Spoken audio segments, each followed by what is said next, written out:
Bonjour tout le monde. On va commencer aujourd'hui un nouveau chapitre intitulé Les mémoires. On a vu euh, les circuits séquentiels, les circuits combinatoires, tout ce qui est relié avec l'algèbre de Boole et tout ça.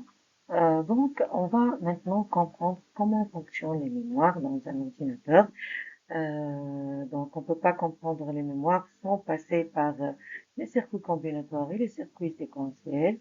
Les mémoires sont euh, composées de circuits séquentiels, tout comme les bascules D qu'on a déjà vu. Donc, on va comprendre comment les différents types de mémoire, comment les mémoires fonctionnent dans un ordinateur et tout ça.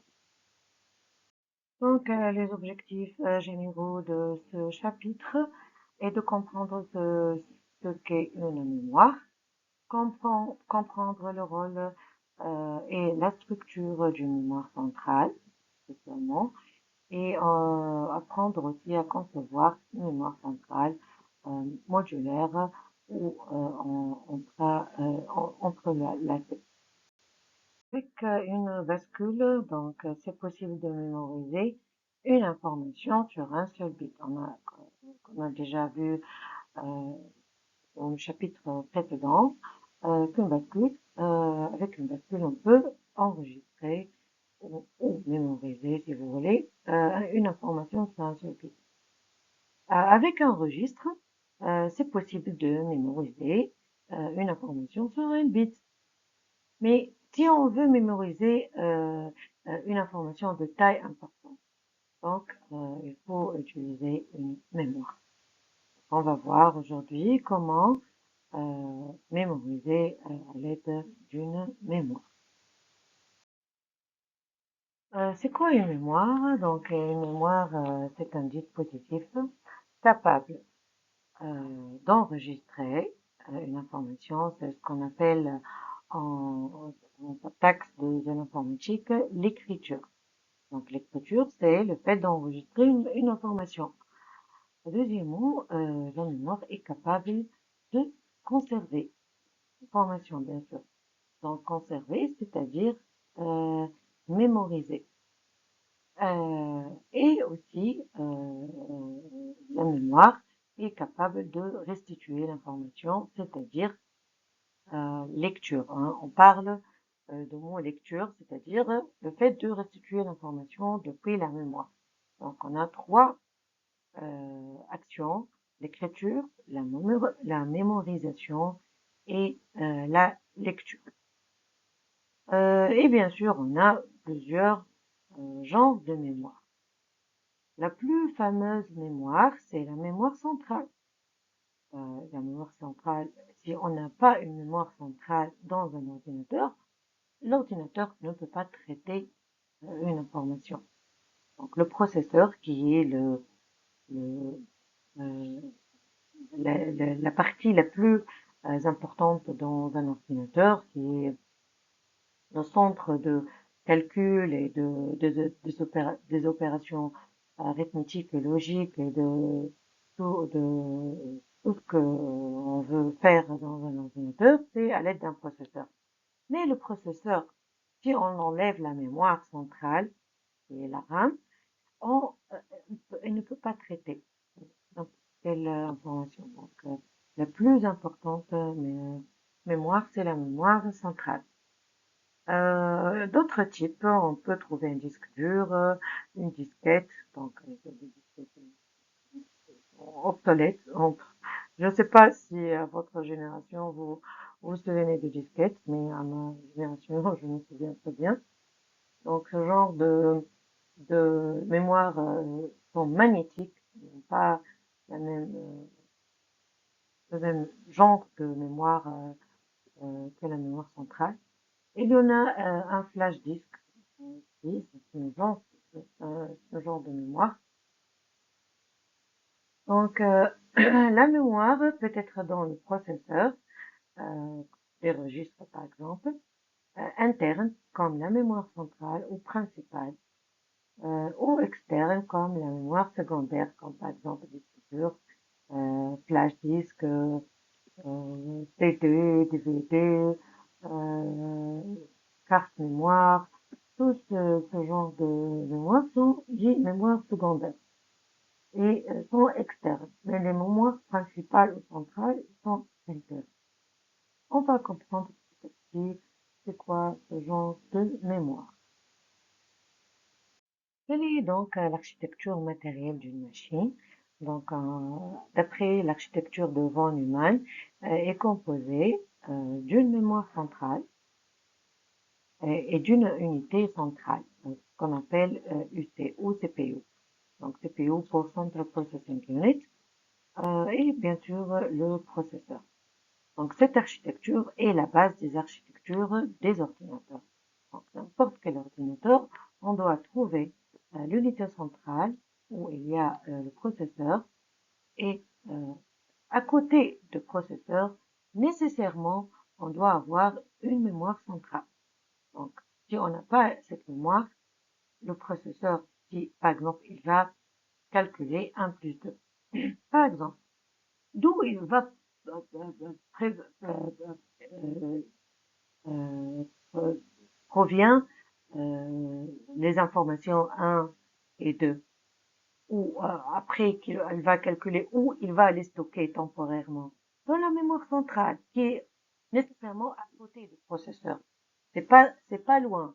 La mémoire centrale est très, c'est pas attaché, mais c'est très, très près de processeur. Donc, si vous ouvrez l'ordinateur, vous allez euh, voir que la mémoire est très près du processeur. Pourquoi?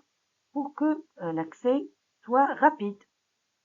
Parce que si la mémoire, si l'accès n'est pas rapide, donc le traitement va être un peu lent. Donc, n'importe quel traitement de processeur, il va provenir les informations de la mémoire, c'est-à-dire lire l'information de la mémoire, les traiter.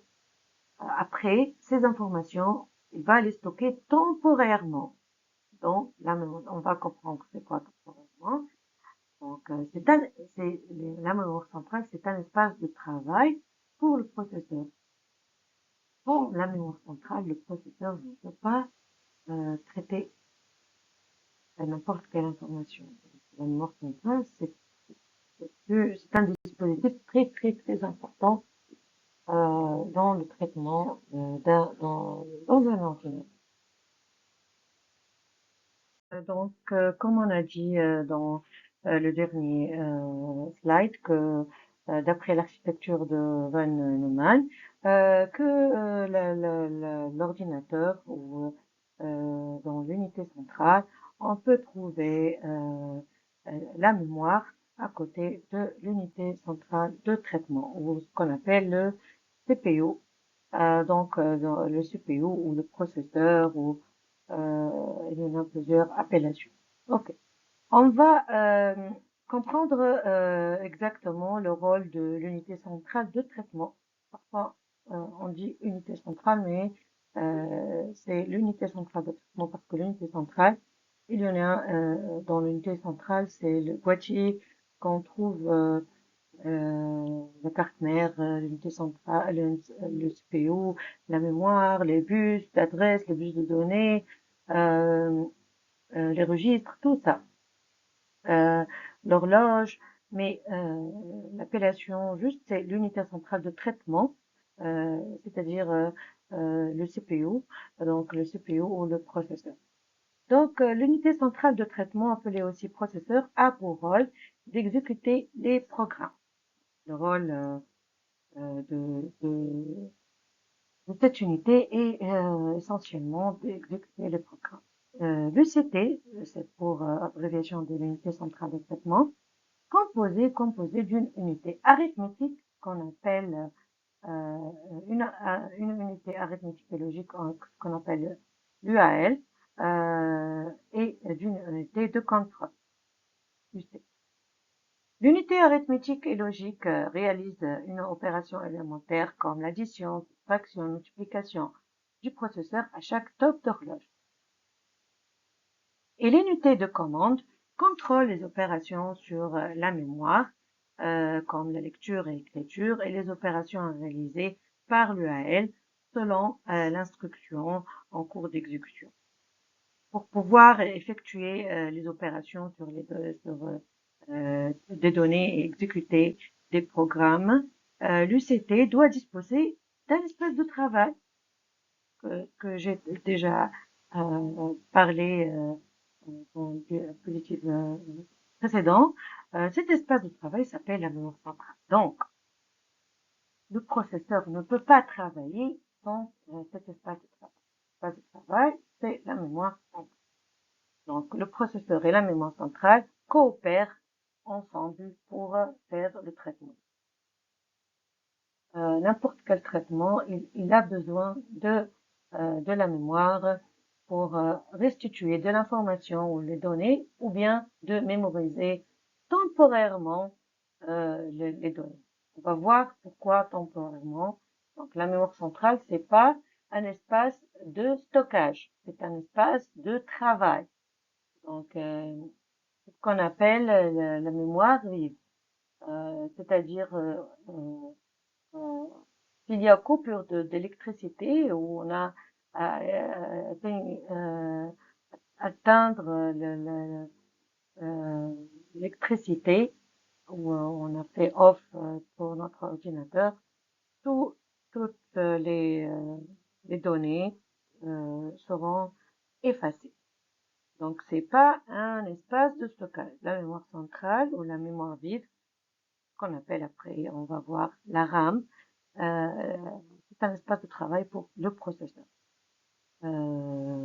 Si on n'a pas un espace de travail assez bien, le processeur ne traite pas avec le temps nécessaire ou avec efficacité.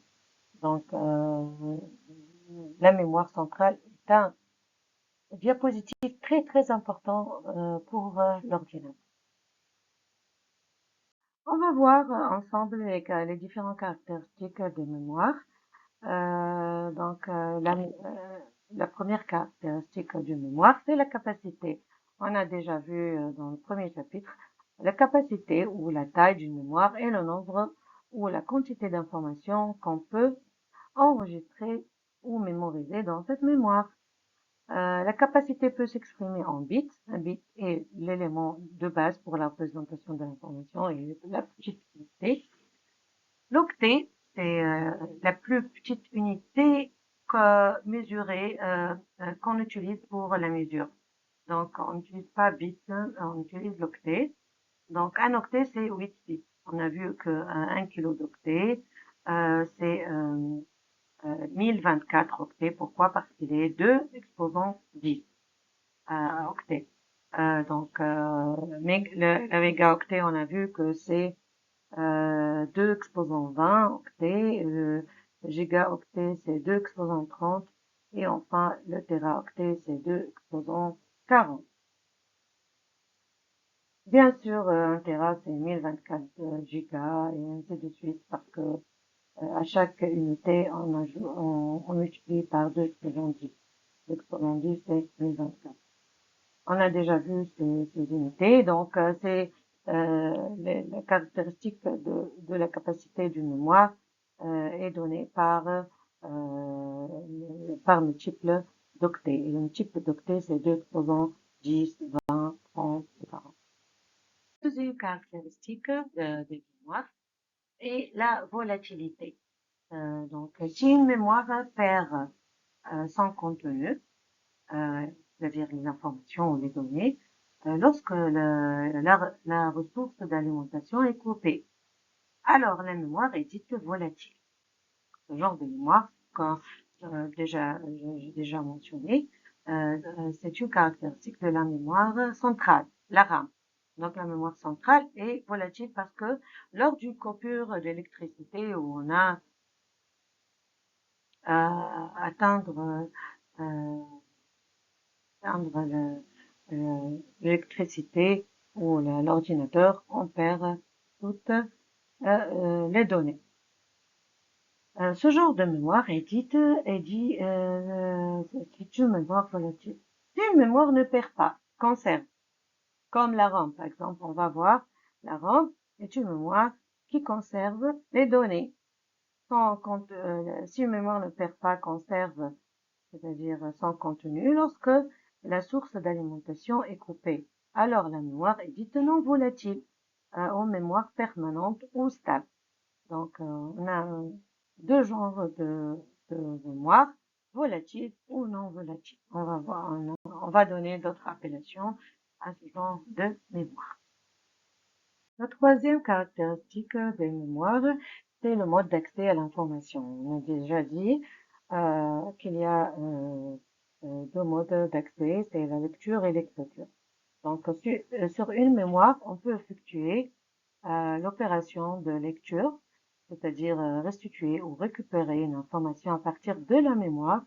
Donc, si un professeur, il doit, par exemple, faire une opération de 1 plus 1, par exemple, donc il a besoin de récupérer 1 et plus de 1 depuis la mémoire. D'après la lecture, d'après l'entrée de, des informations à partir de le keyboard, donc le clavier. Donc à partir du clavier, vous tapez 1 plus 2, par exemple, ou 1 plus 1. Donc le 1 et le plus et le 1 vont être enregistrés temporairement à la mémoire centrale et le processeur va faire la lecture de ces données depuis la mémoire. Donc c'est pour ça qu'il y a récupération. Donc, lecture c'est en référant à la mémoire. Et la deuxième opération, c'est l'écriture. L'écriture, c'est-à-dire enregistrer une nouvelle information ou modifier une information déjà existante dans la mémoire. Par exemple, le même exemple, 1 plus 1. Par exemple, déjà la mémoire a récupéré 1 plus 1 et elle a fait l'opération. Donc, elle a trouvé 2. Donc, cette information va l'enregistrer temporairement dans la mémoire centrale euh, et elle va modifier, par exemple, la valeur, je sais pas, C, par exemple, qu'on a donné le nom de la variable de l'opération 1. Elle va enregistrer le résultat dans la mémoire. Bien sûr, c'est temporairement. Après, elle va être affichée à l'écran, ce sont des programmes. Par exemple, le programme en langage C, printf, par exemple, la valeur C. Donc, il va être affiché. C'est ça l'écriture. L'écriture, le fait d'enregistrer l'information aux données, une nouvelle information aux données dans la mémoire. Donc, c'est toujours notre référence de la mémoire. Il existe des mémoires qui offrent les deux modes, lecture et écriture. Ces mémoires s'appellent les mémoires vives, comme la RAM, par exemple. C'est la mémoire centrale. On appelle, ce qu'on a déjà vu, c'est la mémoire volatile. Il existe des mémoires qui offrent uniquement la possibilité de la lecture. C'est pas possible de modifier le contenu. Ces mémoires s'appellent les mémoires mortes, comme la RAM. La RAM, c'est une mémoire juste, il y en a un stockage des données pour le démarrage de l'ordinateur, c'est pour le système. Donc, depuis le fabricant, on a ces informations dans la RAM. On peut pas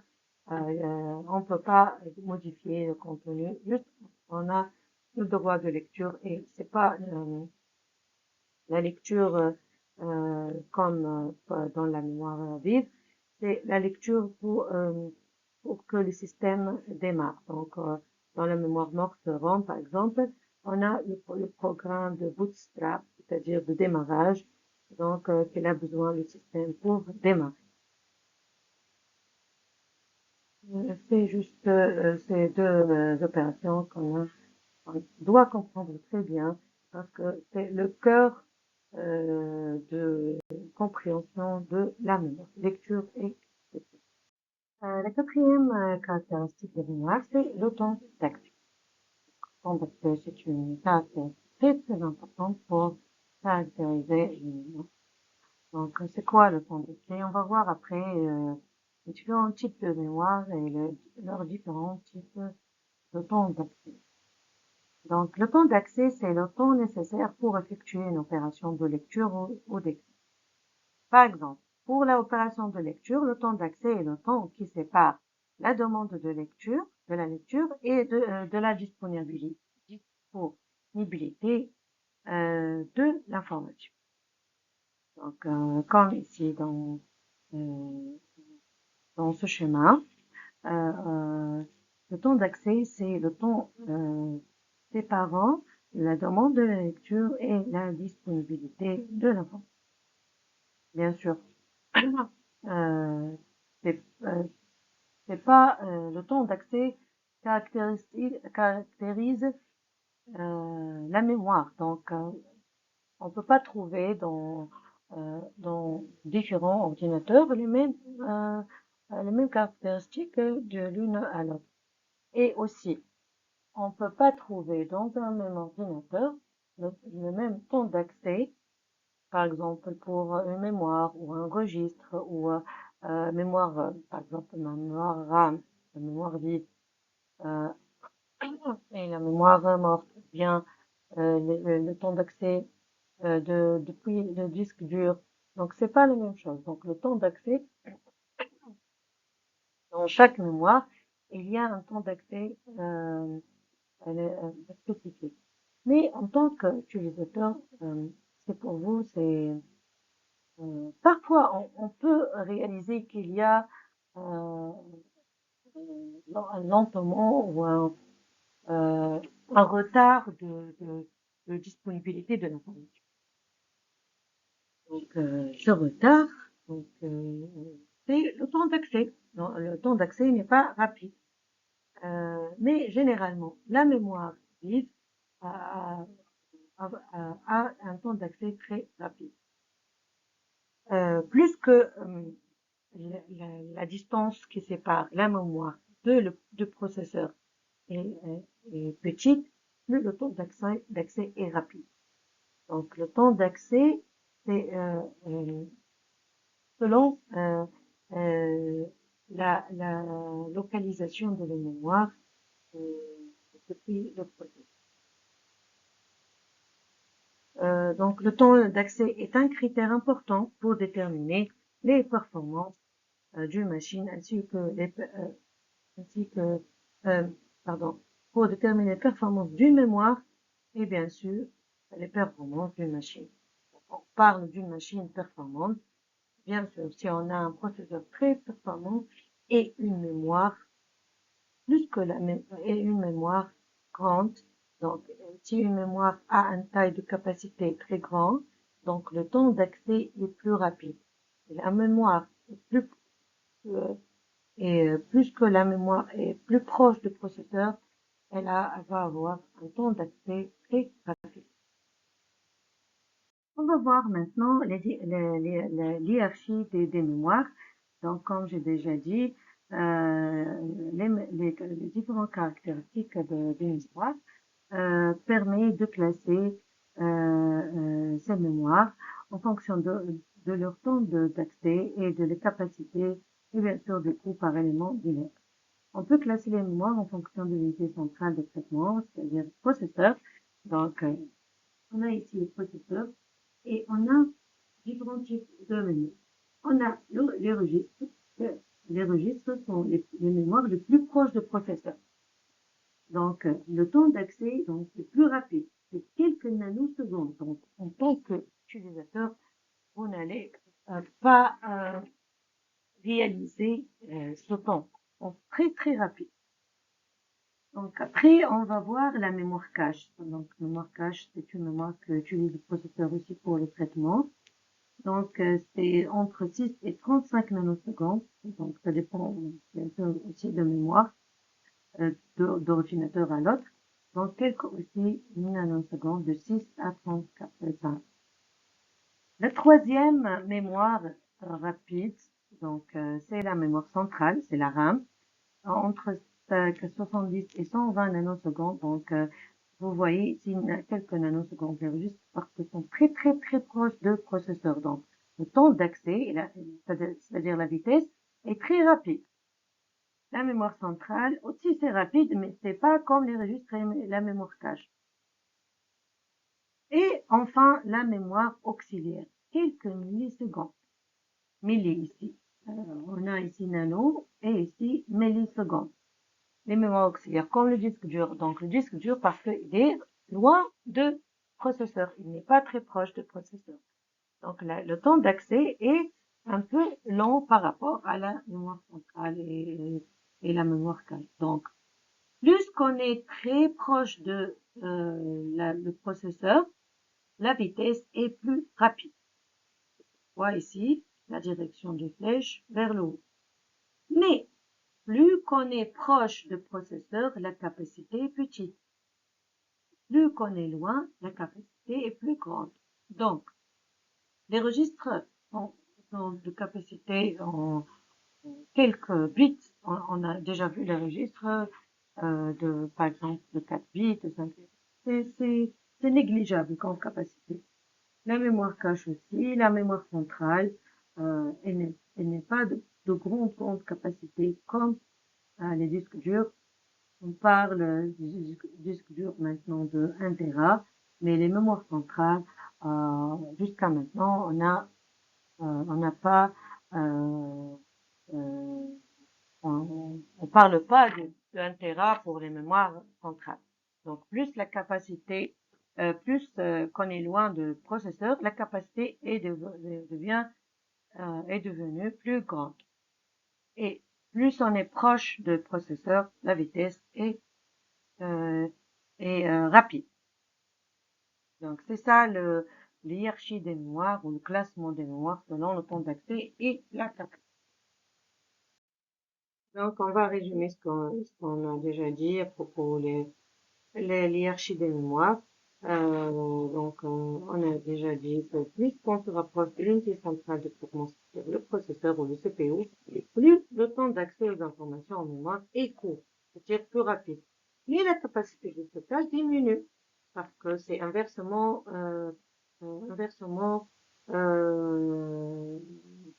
proportionnel. Et le coût par élément binaire, bien sûr, devient plus élevé parce que plus on se rapproche de processeur, le coût devient plus coûteux. Dans l'unité centrale de traitement, les registres servent de stockage des opérandes et des résultats intermédiaires, comme j'ai déjà dit, un plus un, par exemple. Donc, les registres servent de stockage des opérandes des résultats intermédiaires. Par exemple, le processeur utiliser ultérieurement. Bien sûr, mais c'est un stockage temporaire aussi. La mémoire cache, c'est une mémoire rapide, elle est proche du processeur, mais de faible capacité, utilisée comme mémoire tampon entre l'unité centrale de traitement et la mémoire centrale.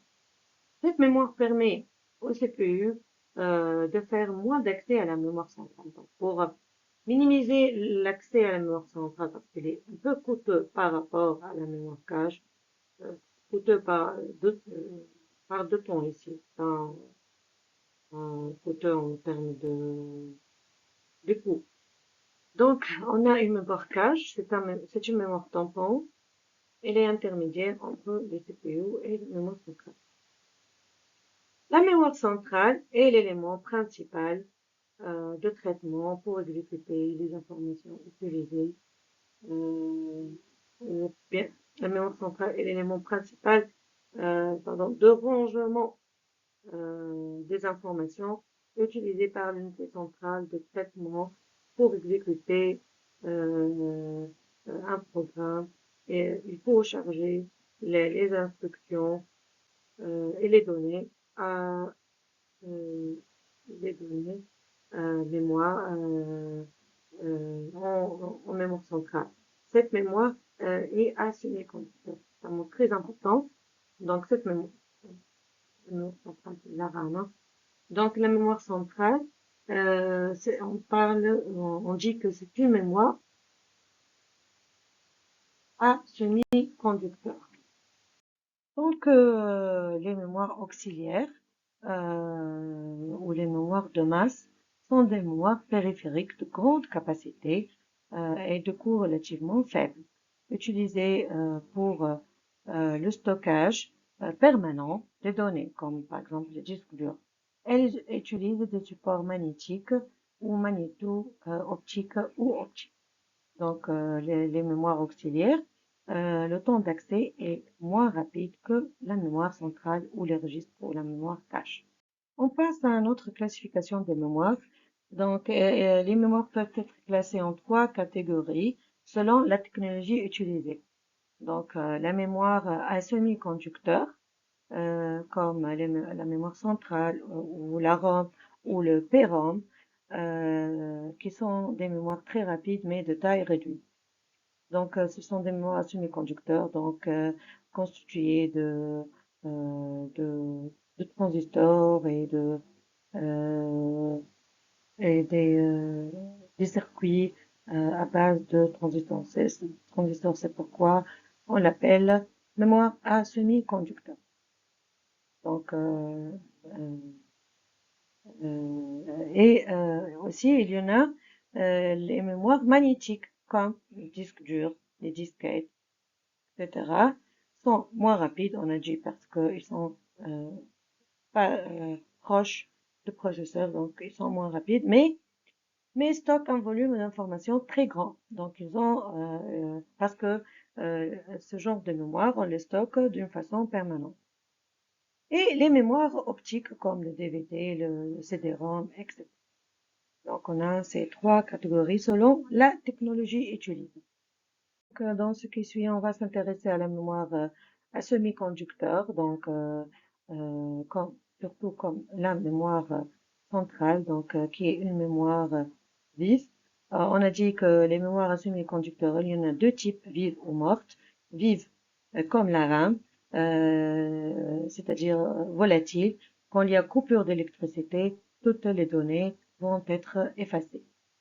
Dans la mémoire vive, il y en a des mémoires statiques ou dynamiques ou associatives. Pour les mémoires mortes comme par exemple RAM, PRAM, EPRAM, etc. Donc, on va s'intéresser à la mémoire semi-conducteur et spécialement à la mémoire vive. Donc, on va comprendre de plus en détail la mémoire centrale, ce qu'on appelle la RAM. RAM pour Random Access Memory, c'est-à-dire mémoire à accès aléatoire. Donc, dans ce qui suit, on va comprendre l'architecture, les caractéristiques, le mode d'accès et tout ça de la mémoire centrale, qui est le plus important diapositive dans l'ordinateur. Donc, c'est quoi une mémoire centrale? La mémoire centrale, ou ce qu'on appelle MC, représente, comme on a déjà dit, l'espace de travail de l'ordinateur, c'est-à-dire pour le calculateur. C'est l'organe principal de rangement des informations utilisées par le processeur. Dans une machine, c'est-à-dire ordinateur ou calculateur, pour exécuter un programme, il faut le charger, c'est-à-dire copier dans la mémoire centrale. Donc, si on enlève la mémoire centrale, le processeur ou le calculateur par exemple dans une voiture, dans les calculateurs, ce sont des devices, c'est comme les ordinateurs, mais juste il y a un processeur et une mémoire. Donc si on a un processeur, nécessairement on a une mémoire centrale pour être comme un espace de travail. Le temps d'accès à la mémoire centrale et sa capacité sont deux éléments qui influent sur le temps d'exécution d'un programme.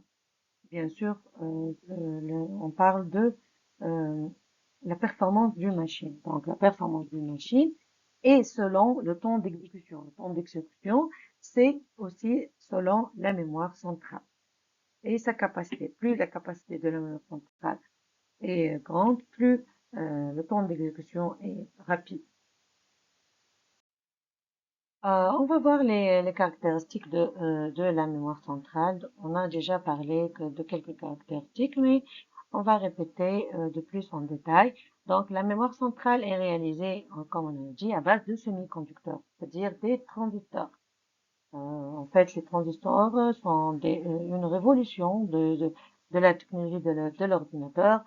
Si vous vous rappelez, dans le passé, les ordinateurs étaient très grands parce que euh, avant la révolution des transistors, et les ordinateurs euh, euh, sont conçus par les tubes cathodiques. Donc après la révolution ou l'invention des transistors, donc les ordinateurs sont devenus de plus en plus petits et de plus en plus rapides aussi et tout ça. Donc la mémoire centrale est réalisée à base de semi-conducteurs, c'est-à-dire à base de transistors. La mémoire centrale est une mémoire vive. On a dit que c'est-à-dire accès en lecture et écriture et vive aussi c'est-à-dire aussi volatile. Et on a cette caractéristique. Donc, la mémoire centrale est dite accès aléatoire, c'est-à-dire RAM, Random Access Memory, c'est-à-dire que le temps d'accès à l'information est indépendant de sa place en mémoire. Donc, on s'en fout de la place, l'accès est le même. La mémoire centrale est volatile, comme on a déjà dit, c'est-à-dire la conservation de son contenu nécessite la permanence de son alimentation électrique. Tant qu'il y a alimentation, la mémoire charge les données. Une fois l'alimentation est coupée, les données sont effacées. Dans la mémoire centrale, le temps d'accès ou un temps d'accès à une mémoire centrale est moyen. C'est pas très rapide comme les registres et les mémoires cache et c'est pas lent. Donc c'est moyen, mais plus rapide que les mémoires magnétiques, c'est-à-dire les disques durs. La capacité d'une mémoire centrale est limitée euh, parce que c'est pas une mémoire de stockage, c'est une mémoire de, d'espace de travail. Mais il y a toujours une possibilité d'une extension. Il y en a maintenant des technologies qu'on peut faire extension à ces mémoires centrales. Pour la communication avec les autres organes de l'ordinateur, la mémoire centrale utilise les bus. Les bus, il y en a les bus d'adresse et les bus de données qu'on va voir tout à l'heure. Donc, c'est ça les caractéristiques générales de la mémoire centrale. On va passer au fonctionnement d'une mémoire. Donc, il existe plusieurs façons de réaliser une mémoire d'une capacité donnée. La figure suivante présente les principales broches d'une mémoire simple. Donc, voici la mémoire. Donc, il y en a les broches d'adresse de A0 jusqu'à N-1 et les broches de données qu'on va expliquer tout à l'heure et aussi les broches commandes. Donc, c'est un schéma général de fonctionnement de mémoire. Donc, c'est quoi ces broches? Donc, les broches de A0 jusqu'à N-1 correspondent aux adresses de la mémoire.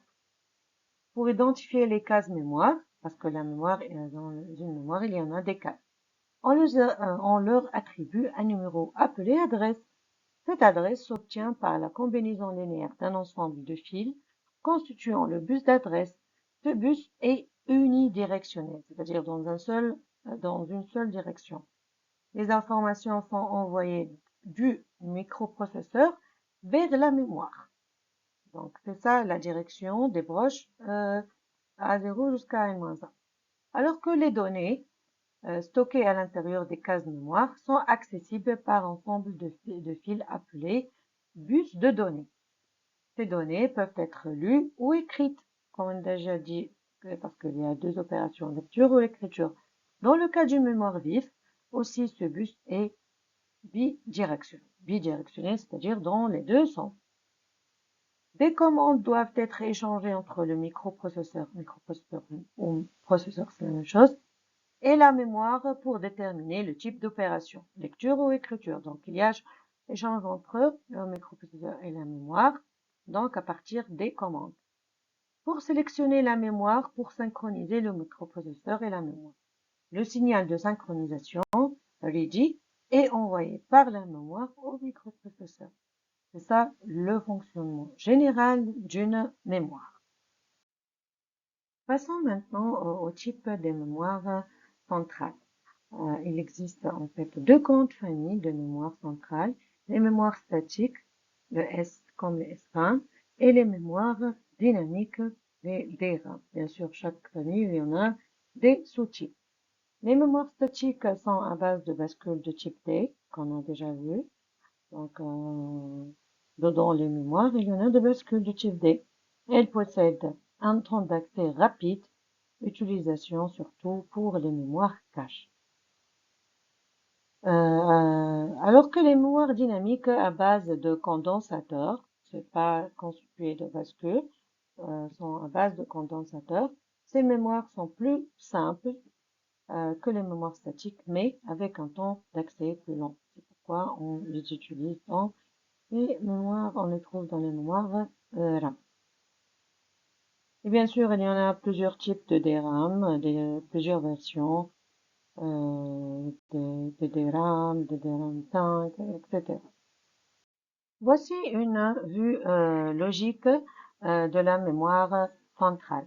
Donc, la mémoire centrale peut être vue comme un large vecteur ou tableau de mots ou d'octets. Donc, voici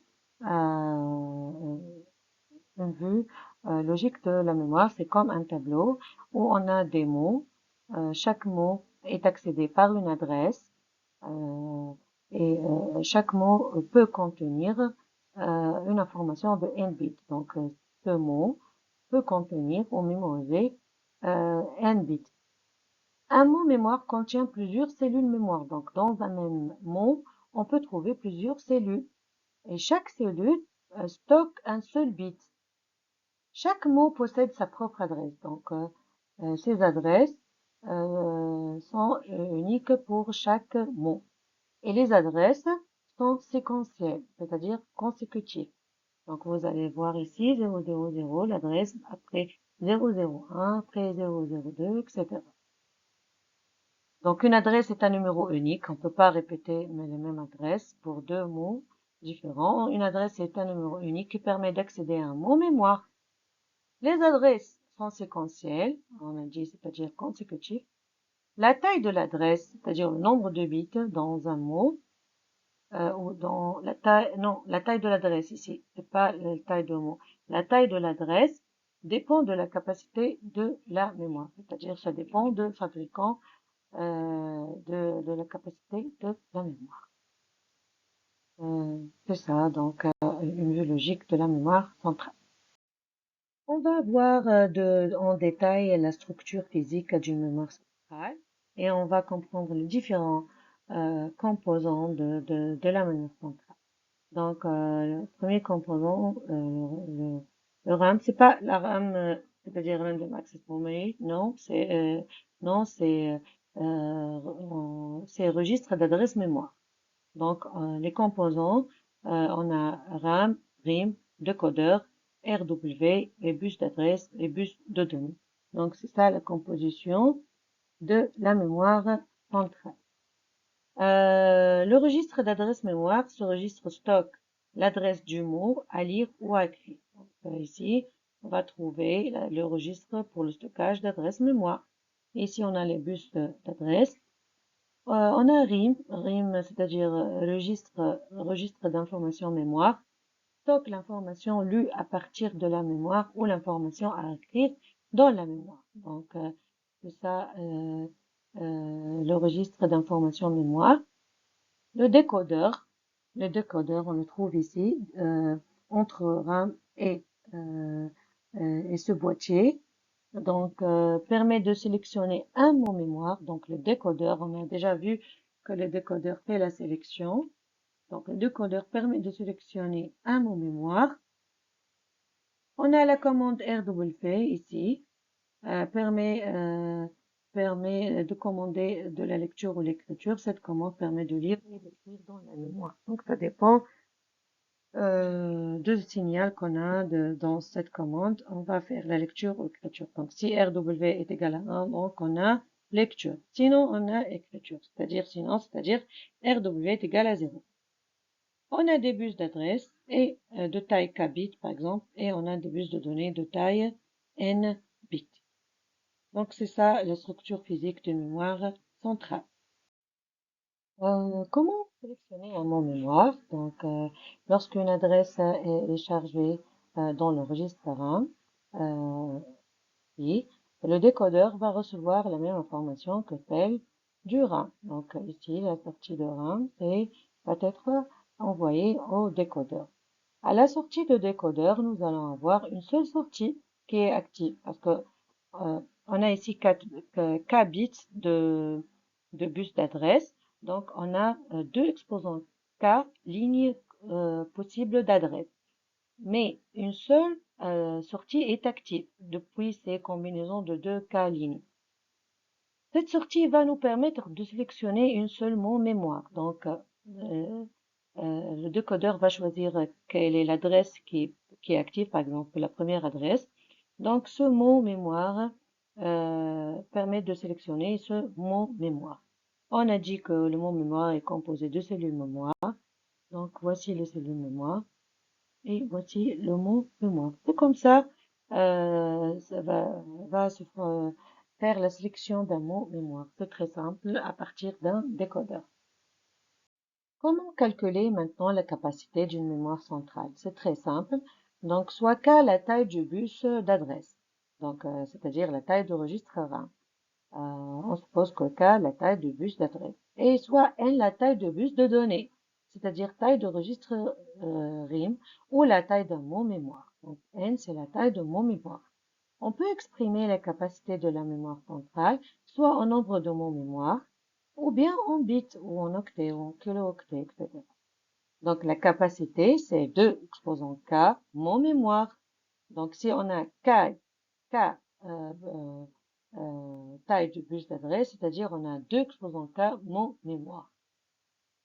Si on veut exprimer la capacité en bits, on a la capacité, c'est-à-dire le nombre de mots mémoire qui est 2 exposant K fois le nombre de bits qu'on a pour chaque bus de données. Donc 2 exposant fois n et nous donne la capacité en bits.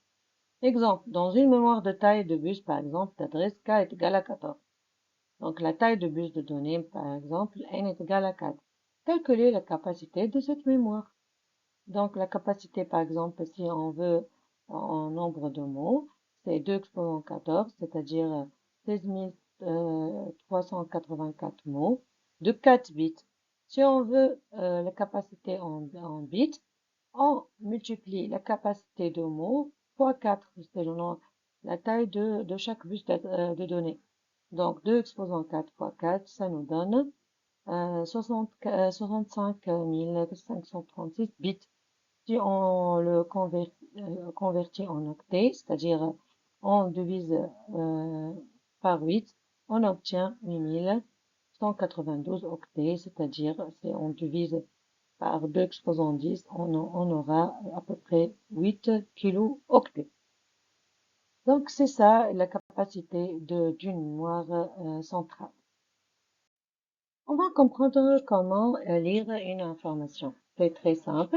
Pour lire une information en mémoire centrale, il faut effectuer les opérations suivantes. Euh, Premièrement, charger dans le registre RAM l'adresse du mot à lire. Donc, il suffit de charger l'adresse. Après, lancer la commande de lecture. RW1 ou 2, pardon, 1 ou 0. Donc, pour la lecture, on doit lancer la commande RW est égal à 1. Après, l'information sera disponible dans le registre RIM au bout d'un certain temps, c'est-à-dire le temps d'accès. Bien sûr, le temps d'accès est en nanosecondes, donc c'est négligeable pour l'être humain. C'est ça le fonctionnement de la lecture d'une information dans une mémoire centrale. Maintenant, on va voir comment écrire une information dans la mémoire centrale. Pour écrire une information en mémoire centrale, il faut effectuer les opérations suivantes. Donc, charger dans le RAM l'adresse du mot où se fera l'écriture. Après, placer dans le RIM l'information à écrire. Après, lancer la commande d'écriture. Donc, la commande d'écriture RW, dans ce cas, ça sera égal à 0. Pour transférer le contenu de RIM dans la mémoire. Donc aussi, c'est simple. Donc, bien sûr que c'est transparent pour nous en tant qu'utilisateurs. Comment écrire et lire ces choses sont automatiques dans l'ordinateur. Mais c'est comme ça, le fonctionnement s'effectue en interne. Passons maintenant à la conception des mémoires centrales. On veut réaliser une mémoire de capacité C. Donc, le but est de concevoir une mémoire de capacité C, mais nous disposons uniquement de boîtiers, c'est-à-dire des circuits, des boîtiers, c'est-à-dire dedans il y a des circuits de taille inférieure. Donc, le but de ce problème est de réaliser une mémoire avec une capacité C, mais on a déjà des boîtiers, uniquement des boîtiers inférieurs. Mais on va faire l'extension de la capacité de ce boîtier pour réaliser une mémoire de capacité C. On va voir comment. On suppose qu'un boîtier imprime de taille imprime et la mémoire de capacité C qu'on veut la réaliser avec M et N comme paramètres. Avant de donner la solution de problème, on va comprendre la structure d'un boîtier. Un boîtier possède la même structure qu'une mémoire, RAM, RIM, etc. En plus, il y a la commande CS. La commande CS ici, c'est pour Ship Select. C'est une commande en logique négative, c'est-à-dire elle est active quand CS bar est égal à 0.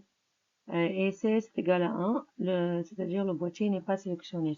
C'est pourquoi on dit qu'en logique négative. Donc, CS, c'est une commande qui permet de sélectionner ou activer un boîtier. Donc, si CS bar est égal à 0, le boîtier est sélectionné. Si CS bar est égal à 1, le boîtier n'est pas sélectionné. Tout simplement. On va résoudre notre problème. Soit M, une mémoire de capacité C, tel que M est le nombre de mots et N la taille de mots. Donc, on veut réaliser cette mémoire de capacité C. Soit imprime un boîtier de capacité C', tel que M', le nombre de mots, et N', la taille du mot. On suppose que C qu'on veut réaliser est supérieur à C'. Donc, M nécessairement, M est supérieur ou égal à M', et N supérieur ou égal à N'. Donc, quel est le nombre de boîtiers M' nécessaire pour réaliser la mémoire M? Pour connaître le nombre de boîtiers nécessaires, il faut calculer les deux facteurs suivants. Donc, on a P et Q. P, c'est quoi? On va faire la division M sur M' pour donner le nombre P, et Q, c'est N sur N'. Donc, c'est ça, c'est tout simplement ça, comment on doit chercher les paramètres de boîtier M', de boîtier M qu'on veut réaliser. En fait, P, permet de déterminer le nombre de boîtiers M' nécessaires pour obtenir le nombre de mots de la mémoire M. Ici, c'est-à-dire l'extension en ligne. Donc, P nous permet de donner le nombre de mots de la mémoire M. C'est-à-dire qu'on veut étendre les lignes. Q permet de déterminer le nombre de boîtiers M' nécessaires pour obtenir la taille de mots de la mémoire M. Extension mot ou extension colonne. P fois Q donne le nombre total de boîtiers nécessaires pour réaliser la mémoire M. Tout simplement. Donc, il faut chercher le produit P fois Q. Donc, P, c'est M sur M', et Q, c'est N sur N'. Et après, on fait P fois Q. On va faire un exemple illustrant cette méthode.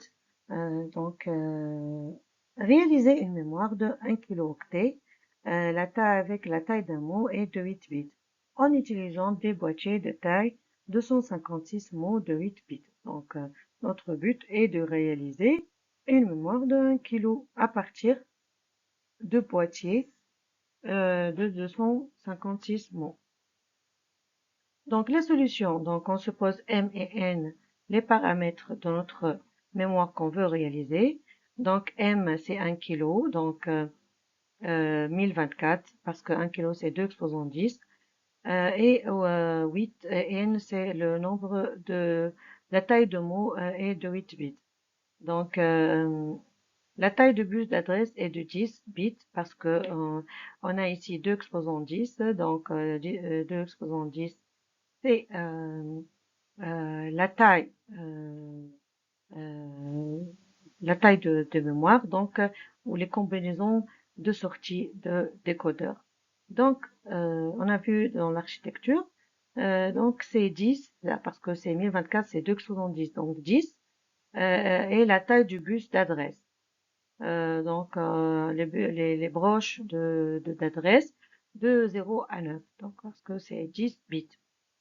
Alors que la taille de bus de données est de 8 bits, donc les broches de données de 0 à 7, donc D7 jusqu'à D0. C'est ce qu'on veut réaliser. C'est ce qu'on a, M'N', 256 déjà donné, et 8 bits pour la taille de mots. Donc, la taille de bus d'adresse est de 8 parce que 256 c'est 2 exposants 8. Donc, on a la taille de bus d'adresse est de 8 bits. Et la taille de bus de données est déjà donnée avec 8 bits. On va calculer les deux facteurs d'extension, ligne et colonne. Donc, P, c'est M sur M'. Donc, 1024 sur 256, ça nous donne 4, donc extension ligne. Pour le Q, N sur N', c'est 8 sur 8, ça nous donne 1, extension colonne. Donc, le nombre total de boîtiers, c'est P fois Q, qui est 4 fois 1, ça nous donne 4. Donc, 4, on a besoin d'étendre avec 4 boîtiers pour réaliser une mémoire de 1 kilo-octet. Donc, voici la réalisation de notre mémoire de 1 kg. Donc, on a fait l'extension avec 4 boîtiers et ces boîtiers sont branchés avec le décodeur pour la sélection d'adresses.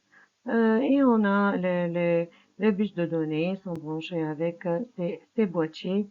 Et on a bien sûr la commande RW et les commandes CS. Donc, juste on fait le calcul pour réaliser le nombre de boîtiers nécessaires pour l'extension de la mémoire. On va passer maintenant à l'architecture des mémoires centrales. Dans une architecture à un seul processeur, le processeur a l'exclusivité d'accéder à la mémoire. Le rendement de l'unité centrale de traitement n'est conditionné que par le temps d'accès à la mémoire centrale. Donc, c'est une architecture très simple si on a un seul processeur. Bien sûr, si on a plusieurs processeurs, l'architecture est très compliquée parce que la mémoire centrale c'est une ressource critique. Donc, à instant T, un seul programme doit être traité en instant T donné. Donc, si on a plusieurs processeurs, il y en a un scheduling, des protocoles ou des algorithmes pour arranger ou organiser l'accès à la mémoire centrale. Il y en a plusieurs protocoles comme ou des algorithmes comme le first in, first out, donc le premier entré, premier servi, le LIFO, le last in, last out, etc. Il y en a plusieurs.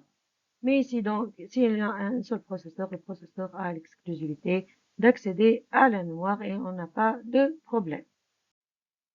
Si le calculateur ou l'ordinateur possède plusieurs processeurs qui fonctionnent en parallèle, regardez ici, si on a ici une mémoire centrale commune pour les différents processeurs. Par exemple, on a P1, P2, P3, P4. Et ils fonctionnent en parallèle, c'est-à-dire en même temps. C'est possible que deux processeurs veulent accéder ou demandent l'accès à la mémoire au même instant. Et dans ce cas, il y en a un problème. Si la mémoire est structurée en un seul bloc, alors un processeur peut monopoliser la mémoire centrale. Même si le temps d'accès est très petit, des processeurs vont être pénalisés, donc la structure de la mémoire centrale est aussi importante. Donc, l'accès à la mémoire en un même instant T doit être donné à un seul processeur. Donc, c'est pourquoi je vous ai dit, ça devient très très compliqué dans l'architecture de la mémoire centrale si il y en a plus qu'un seul processeur. Il y en a des algorithmes d'organisation ou de scheduling pour que les processeurs accèdent à la mémoire. En tant qu'utilisateur, euh,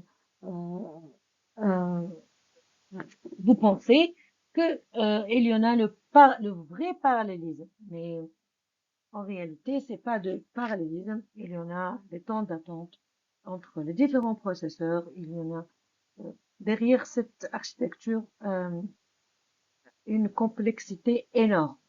Derrière derrière cette architecture de pseudo-parallèle. Pourquoi je dis pseudo-parallèle? Parce que la mémoire centrale est une ressource critique, un seul programme en instant T, donc il y a des temps d'attente entre ces deux différents processeurs. Mais en tant qu'utilisateur, vous n'allez pas remarquer cette attente, ces attentes, et vous pensez que c'est un vrai parallélisme et que tous font le traitement en parallèle. Mais en réalité, non. Et de nos jours, la technologie, ça devient très avancé et on a le et on approche vraiment du vrai parallélisme. Donc, pour résoudre le problème de la mémoire centrale, euh, comme je vous ai dit, les technologies s'avancent de plus en plus. Donc, il y en a découpage de la mémoire et on parle de mémoire modulaire. Donc, la solution est de découper la mémoire en plusieurs modules pour que les différents processeurs accèdent simultanément. Donc, plusieurs bus permettent d'accéder simultanément en même temps, c'est-à-dire en même temps, c'est-à-dire le vrai parallélisme à la mémoire centrale. Donc, la mémoire centrale est divisée en plusieurs modules et ici, on a les différents processeurs peuvent accéder aux différents modules. Par exemple, ce processeur peut accéder à ce module et ce processeur peut accéder à ce module, donc séparément, en même temps, c'est-à-dire on ne peut pas accéder simultanément à un seul module, à un même module. On ne peut pas toujours le même problème. À instant T, on ne peut pas deux processeurs utilisent le même module. Mais ce processeur peut utiliser son module, un autre processeur peut utiliser un autre module. C'est comme ça, il ne peut pas verrouiller toute la mémoire. Au moins, ils peuvent utiliser chacun deux modules différents. Mais un même processeur ne peut pas utiliser deux processeurs ne peuvent pas utiliser le même mémoire modulaire ou le même module. Remarque, les adresses à l'intérieur d'un module sont séquentielles, c'est-à-dire successives. C'est possible qu'un module soit réalisé avec des boîtiers de taille inférieure, bien sûr, donc les tailles sont inférieures. Donc, il faut calculer les facteurs d'extension, ligne et colonne, comme on a déjà fait tout à l'heure. Donc, comment sélectionner un mot dans une architecture modulaire? Donc, l'adresse est divisée ici, dans ce cas, en deux parties. Les bits de poids fort pour sélectionner un module, comme ici. Ici, on a l'adresse, c'est-à-dire tous les bits d'adresse. Et on va les diviser en deux parties. Les bits de poids fort pour sélectionner le numéro de module et le reste pour sélectionner l'adresse mot. Donc, les bits de poids fort pour sélectionner un module. Si le nombre de modules est égal à n, c'est-à-dire taille de mots, d'adresse mot, alors il faut prendre k bits tels que 2 exposant k supérieur à n. Les bits de poids faible pour sélectionner un mot dans un module. Donc ici, pour sélectionner un mot dans une architecture modulaire, on a le numéro de module et on a après l'adresse du mot. Prenons un exemple, donc soit une mémoire de taille 4 kilo, octets. Cette mémoire est découpée en 4 modules, par exemple. Donnez le schéma de cette mémoire en utilisant les boîtiers de 1 kilo octet. Donc, solution, on a la capacité de monter est 4 kilo-octets, donc 4 fois 2 exposant 10, donc kilo-octets c'est 2 exposant 10. Donc, on aura 2 exposant 12, parce que 4 c'est 2 exposant 2. Et du coup, on aura la taille du bus d'adresse est de 12 bits. Donc, les broches d'adresse de A0 jusqu'à A11. Et comme la mémoire va être découpée en 4 modules, donc juste on a besoin de 2 bits de poids fort pour la sélection de ces 4 modules. Pourquoi 2 bits? Parce que avec 2 bits, on aura 4 combinaisons du nombre qu'on veut réaliser de nombre de modules, de numéros de modules. Par exemple, 2 bits, on a 0, 0, 0, 1, 1, 0 et 1, 1.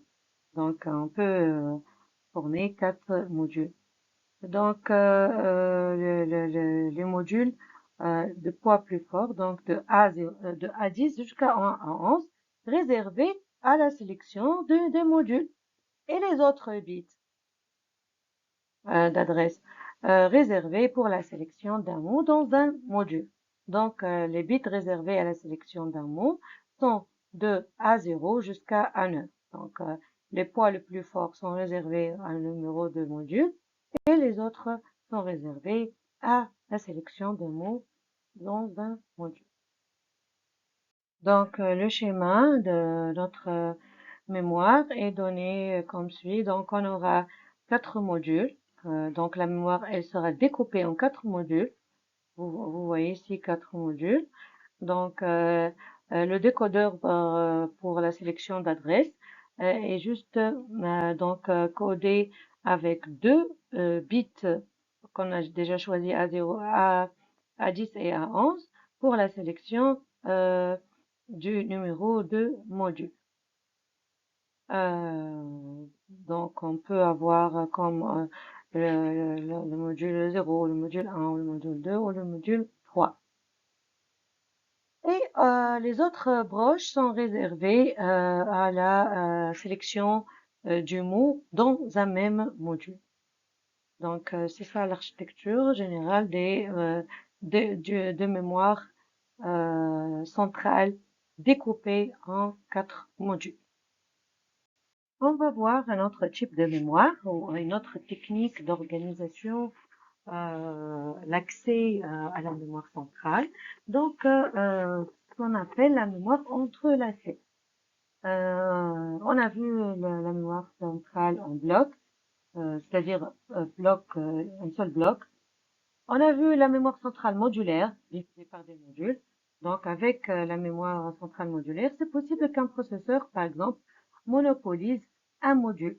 Par exemple, il accède à des adresses consécutives. Donc, il va monopoliser ce module et on ne peut pas faire un accès simultané pour les autres modules. Pour éviter ce problème, donc un module est divisé en plusieurs blocs. Maintenant, on va diviser un même module en plusieurs blocs. Les adresses consécutives sont placées dans des blocs différents. Le nombre de blocs représente le degré d'entrelacement. Comment sélectionner un mot dans une mémoire centrale entrelacée? C'est comme on a fait pour une mémoire modulaire. L'adresse est divisée en deux parties. Les bits de poids faible maintenant pour sélectionner le bloc. Le poids faible. les bits de poids faible pour le bloc ou le numéro de bloc. Si on dispose de n blocs, il faut prendre k bits, tel que 2 fois k doit être supérieur ou égal à n. Les bits de poids fort pour sélectionner le mot dans le bloc. Donc, c'est pas comme la mémoire centrale modulaire. On a ici le numéro de module et ici le numéro d'adresse. Dans la mémoire entrelacée, on a les poids, les bits de poids faible représentent le numéro de bloc et les autres bits représentent l'adresse du mot. Prenons cet exemple. Donc, on prend une mémoire entrelacée avec un degré d'entrelacement égal à 4. Donc, chaque bloc est de taille 4 mots. Si on a le degré d'entrelacement est égal à 4, donc c'est-à-dire on aura 4 blocs et la taille d'un bloc est égale à 4 mots et chaque mot est de 4 bits.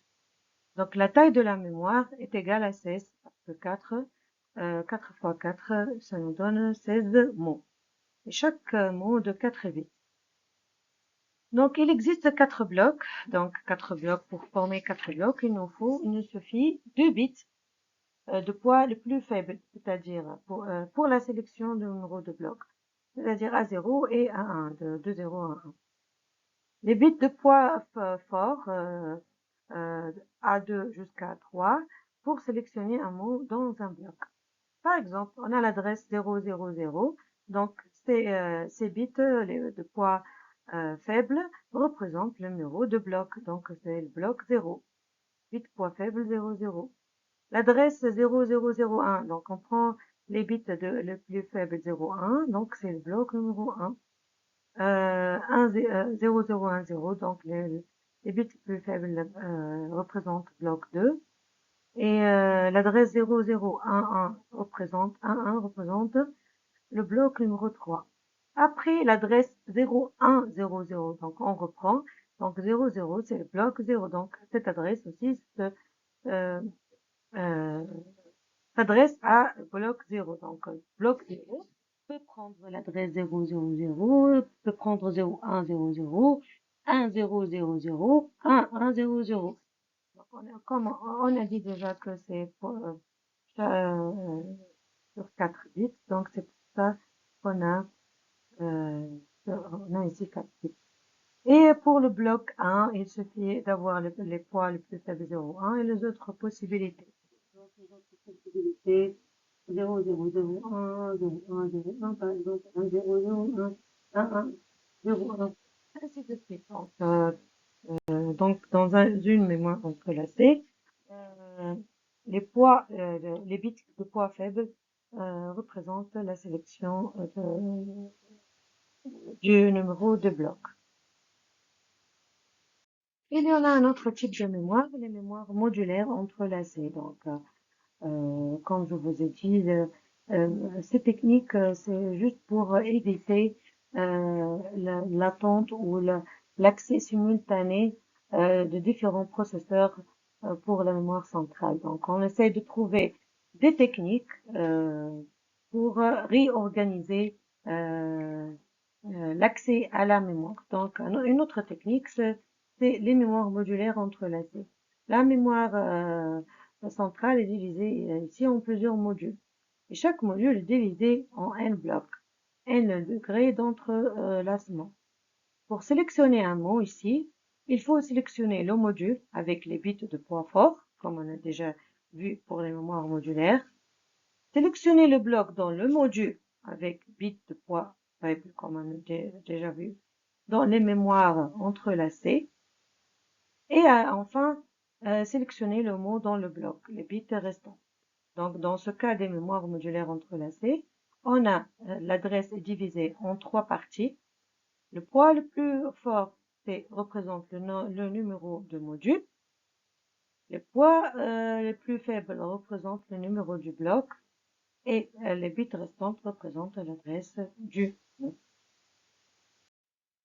Prenons cet exemple. Donc, par exemple, on veut réaliser une mémoire de 64 mots de 8 bits, organisée en 2 modules entrelacés l'entrelacement se fait à l'intérieur, avec D est égal à 2, c'est-à-dire le nombre de blocs dans un même module est égal à 2. Donc 2 blocs dans un même module. En utilisant des circuits, c'est-à-dire des boîtiers, de 16 mots, et chaque mot est de 8 bits. La taille de bus d'adresse K est égale à 6 parce que 64 c'est 2 exposant 6. Donc on a besoin de 6 bits pour le bus d'adresse. Donc c'est-à-dire les broches de A0 jusqu'à A5. Le nombre de modules M est égal à 2. La taille d'un module est égale à 32 mots. Parce que on a donc 64 mots dans toute la mémoire. On a besoin de deux modules, organisant deux modules. Donc la taille de chaque module est de 32 mots. Le nombre de bits pour sélectionner un module est égal à 1. Parce que ici, M est égal à 2, c'est-à-dire 2 exposant 1. Donc on a besoin d'un seul bit pour sélectionner le numéro de module. En plus, on a juste deux modules, donc ou bien 0 ou bien 1. Donc on a besoin d'un seul bit. Et le A5 parce qu'on a dit que pour sélectionner un module, on a besoin de poids le plus fort.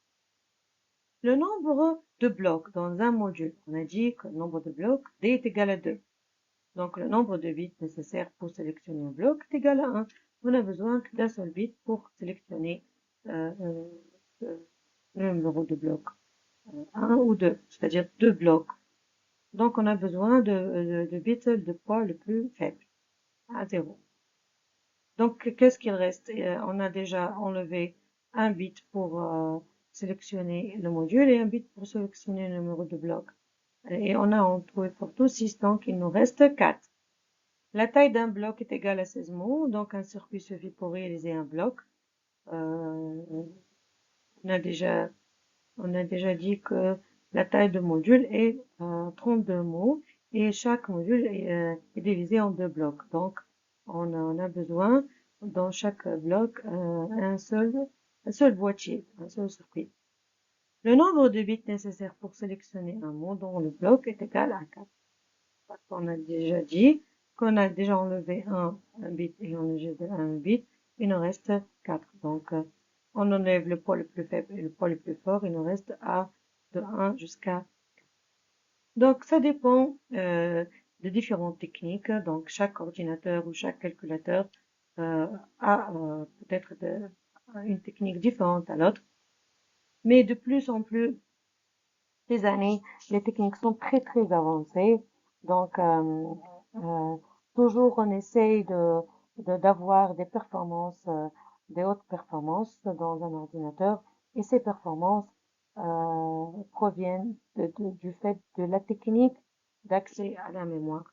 Donc, je vous ai donné ces techniques. Bien sûr, il y en a plusieurs techniques. Ça dépend du système d'exploitation euh, qu'il a choisi des algorithmes pour l'accès à la mémoire. Tout ceci est transparent pour l'utilisateur, pour nous comme utilisateur normal. Mais en tant qu'informaticien, on doit comprendre comment se fait l'accès et comment le système d'exploitation fait l'accès à la mémoire. Bien sûr, on peut trouver plusieurs techniques et ça dépend de l'architecture aussi de processeurs.